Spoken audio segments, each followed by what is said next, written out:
Hey guys, I just want to make a quick video on going over the forecast for this weekend and the drought monitor and a little bit about the CropX app.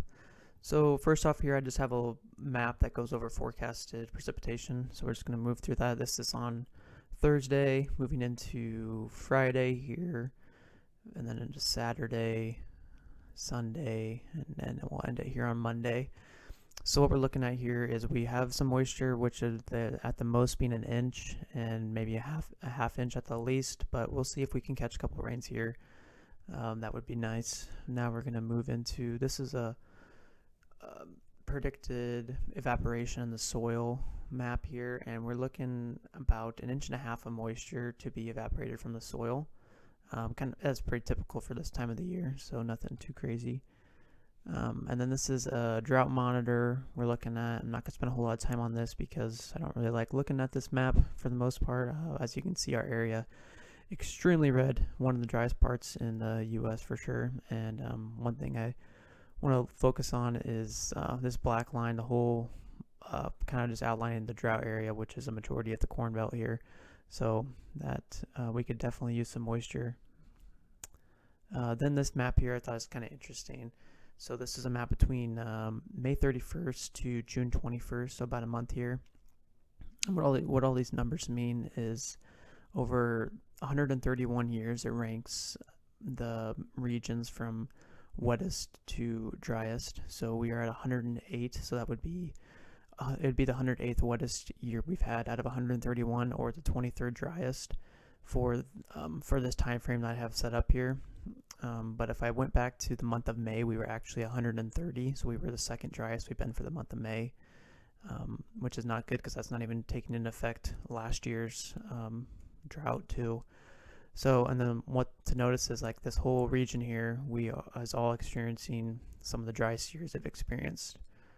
So not good, but then it's interesting, we go over to the west a little bit more and we're seeing some of the areas in Wyoming and Colorado having some of the wettest years that they've had. Yeah, so moving forward here, we're going to move into the CropX app now.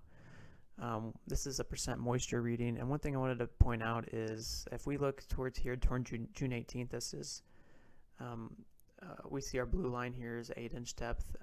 We see obvious root activity is just that downward trend like that. But before then, we see just up, down, and what is that? That is just, well, water is a very mobile compound, so it's going to move around, it's going to flow around in the soil. So we're just going to see just daily that water is going to be moving around, and we're only looking at about a 0.5% difference, so not a huge change. But then we look at our deepest sensor down here, and we just see a slow, steady upward trend. And what is happening there is mostly just gravity taking its course, and moisture that is above that deepest depth, and the roots haven't quite got to, that water is just going to flow downward. So that's what we're seeing there. Then I want to flip over here to our EC readings, which is electroconductivity, which is a measure of soil salinity, which can help measure our nitrogen, where our nitrogen is at in the soil. So around June 13th here, June 15th, it was pretty steady, and then we saw a pretty rapid downward trend in the 8-inch depth, so that we saw a lot of the nitrogen being absorbed come June 15th, and even today, and which is a great thing that the roots are finding the nitrogen, they're using it, and it's even down to the 18-inch depth too.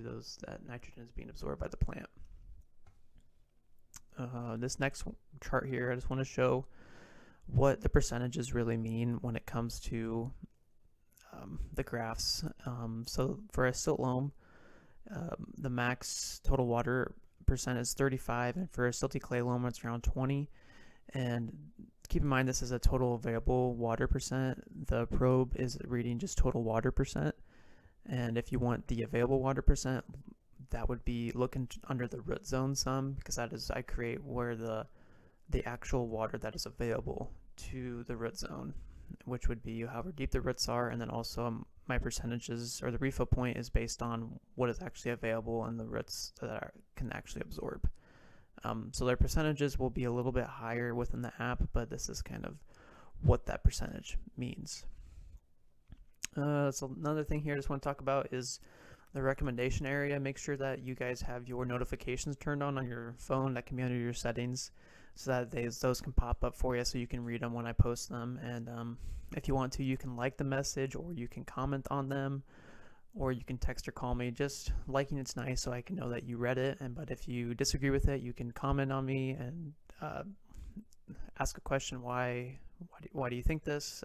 Or you can call or text me, and I'd love to come up with a plan with the both of us. Then lastly, I just want to show this picture here, and what I want to show is that what's most important right now is what's going on beneath the soil. And I'm just really focused on creating that strong root system and having a deep root activity. And when we have that, and then once we move into our reproductive stages, come here in a few weeks, we'll be more focused on what's going above the soil. So I hope this helped you guys out a little bit, and we'll keep in touch.